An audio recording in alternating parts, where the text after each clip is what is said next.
Good evening. Hey, y'all. Ooh, it's been almost a year. I can't believe it. I'm going to do better. I'm going to be more consistent. I have only recorded 3 before this podcast episode, and the last one was in January.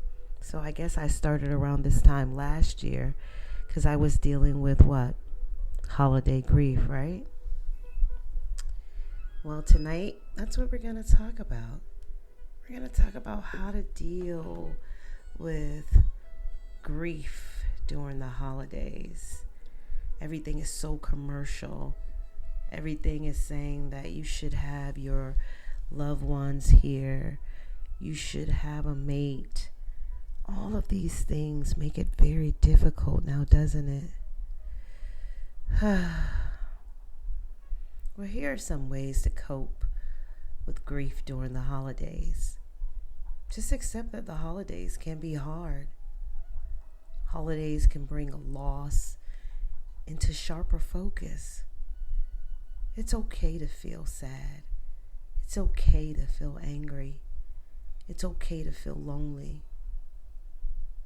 You can allow yourself to grieve and do less than you would normally do. Don't make people set their expectations around what they would do and how they would do around you. You set your own realistic expectations. Remind yourself that this year is different and decide what you can handle, right? And decide what you can't handle. Only you know that because you are inside of you. Don't force yourself to do anything. Now, if you found that forcing yourself in the past has helped you, then I won't say force is the word we would need to use. The word would be choose. Choose what's a realistic expectation for you. Choose what you want to do, when you want to do it, and how you want to do it. Move on your own recognizance. Is that the right word to use? When you get in your right frame of mind. So again, remind yourself that this year is different and decide what you can handle if that's what you want to do. Perhaps you can create some new traditions. Traditions is what gets us in trouble. You're supposed to have presents under the tree and matching PJs with someone, having hot cocoa or wrapping gifts for your children. And for those of you that are like me and have lost a child, the memories are great, but they're also painful. So maybe you can create new memories that are healing. And you can honor your loved one by including them in the new traditions. I don't know exactly what that would mean for me. Definitely don't want to go to the graveyard. I would have to think that one over. My son did have a daughter. I was thinking of perhaps creating a Christmas Eve tradition with her and taking her shopping on Christmas Eve to pick out whatever she wanted. Within reason, of course. But yeah, create new memories. Maybe it's a memory to be by yourself. Last Christmas, I decided I would sleep in. I would treat myself to a nice meal. I believe I brought it the night before. If I'm not mistaken, I went to Olive Garden, something that could reheat well, so that I could have a good dinner or good lunch and wouldn't have to worry about where I was going to eat if everything was closed. I did look up some restaurants this year that at the Hyatt, they're allowing you to make reservations and they tell you what the menu is going to be. So if you want to get dressed up and look real nice, you never know. Maybe someone else is there, is having a dinner. They're all alone. I tried to incorporate my Don't Be Alone on Christmas party again this year. So far, I have 4 people, all women. I'm trying to find some single men. I don't know why, but in the back of my consciousness, I want to be the matchmaker that has brought a couple together. That's the the hopeful romantic in me, right? Where was I? Share memories. Sharing memories is something that you can do if you have family around and you want to share with that family. Again, in my case, it would be something to do with my son. Could be my sister, my mom or dad. Memories by telling stories, looking at photos. I know you don't want to be the Debbie Downer, but this is part of creating something that makes it easier for you. So if you find that sharing those things make it easy for you, then maybe that's something you can do. But if you're, really worried about making the family uncomfortable or being the Debbie Downer, then maybe that wouldn't be such a good idea. Ask for support. That's some ways you can cope with grief during the holiday, by truly letting people know that you're not feeling very well. You're sad, and being vulnerable to someone. Be specific about what you need and how you can be supported. You never know. Your family, your friends, your associates, someone is probably trying to look to support you during the holiday season. I know that, again, when you're in this position of grief, you're trying hard not to bring everyone down, or you've tried it in the past and you didn't get the result that you really wanted. That can be a problem as well.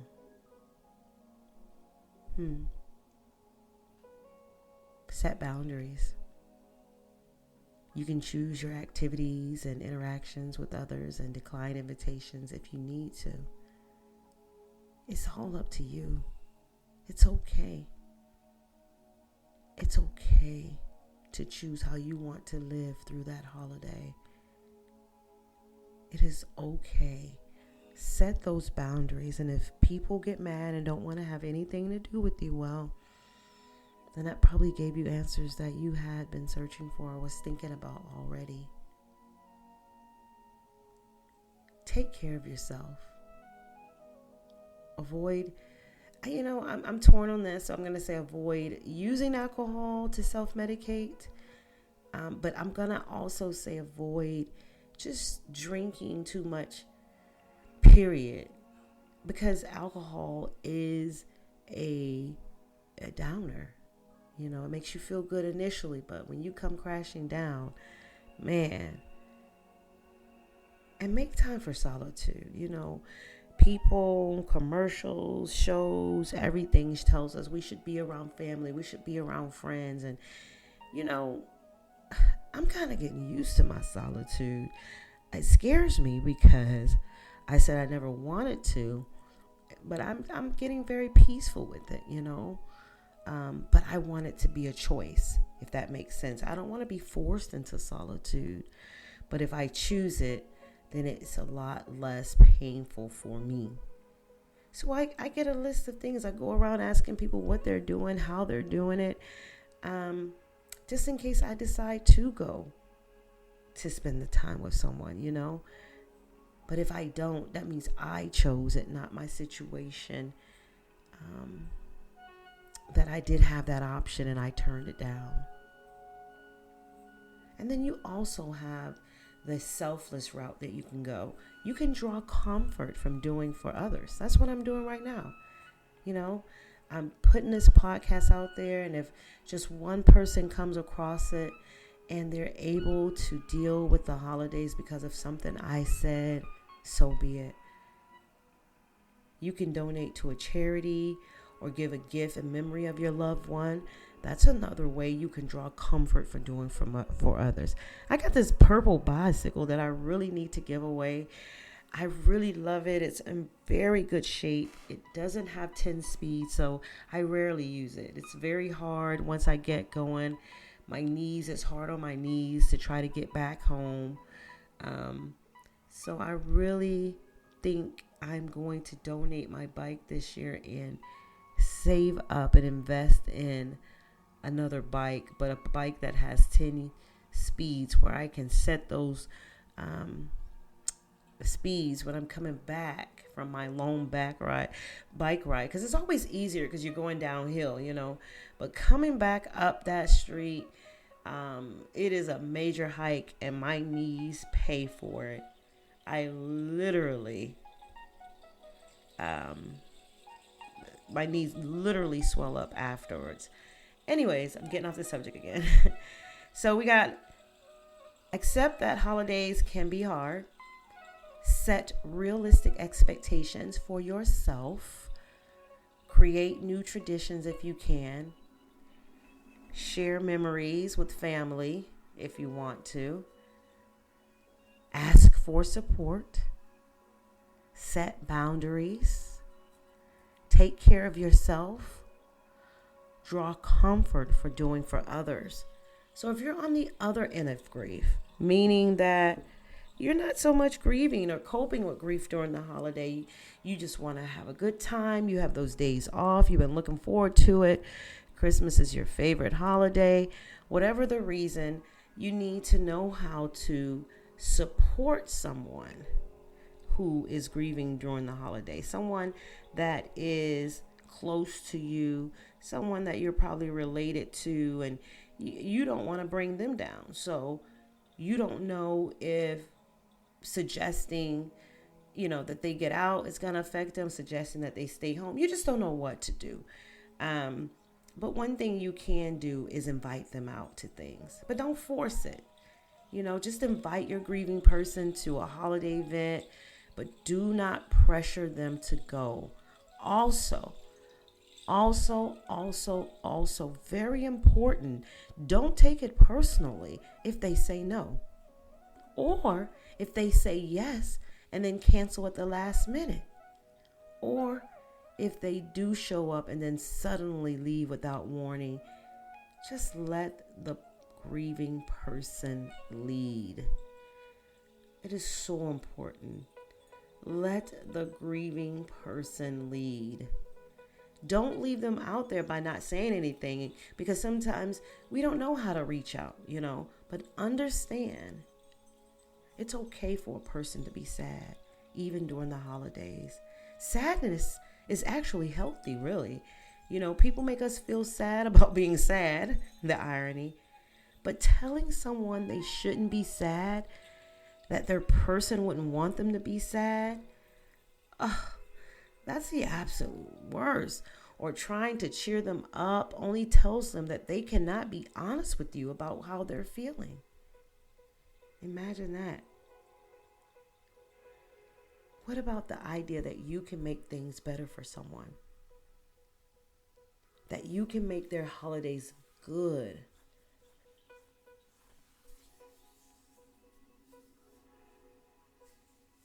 You can't truly make the holidays good. No one can. But when you place your footing on the knowledge that nothing you can do to make this good, you're off to a very good start. Now, that may sound confusing, right?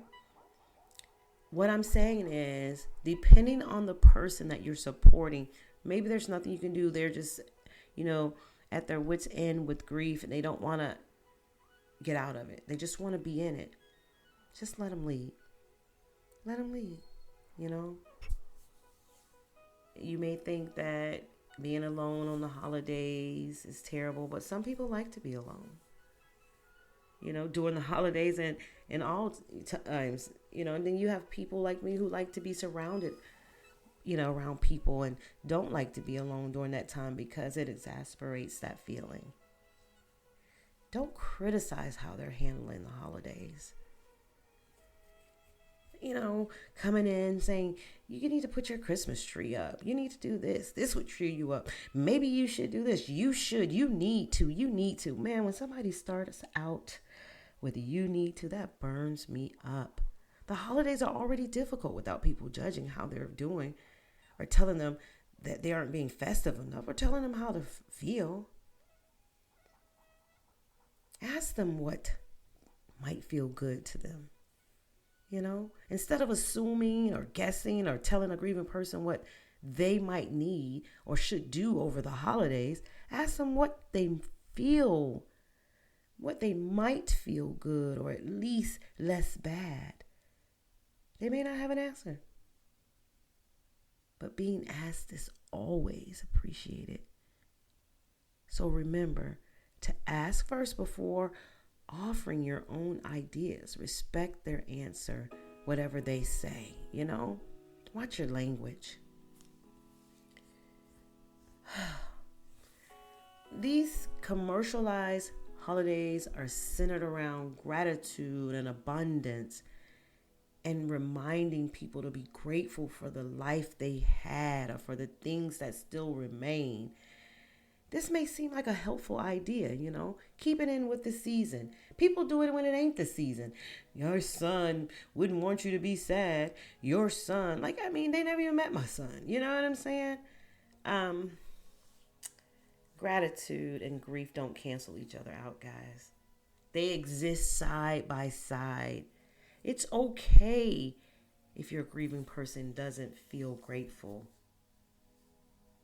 Even though you mean well when you're telling a grieving person these statements, they are backhanded judgments.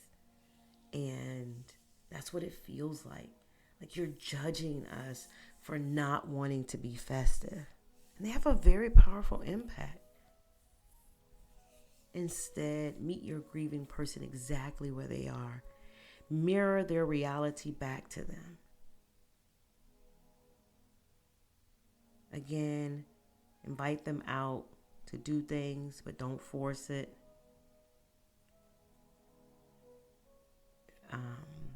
Ask them what would make things a little less hard for them.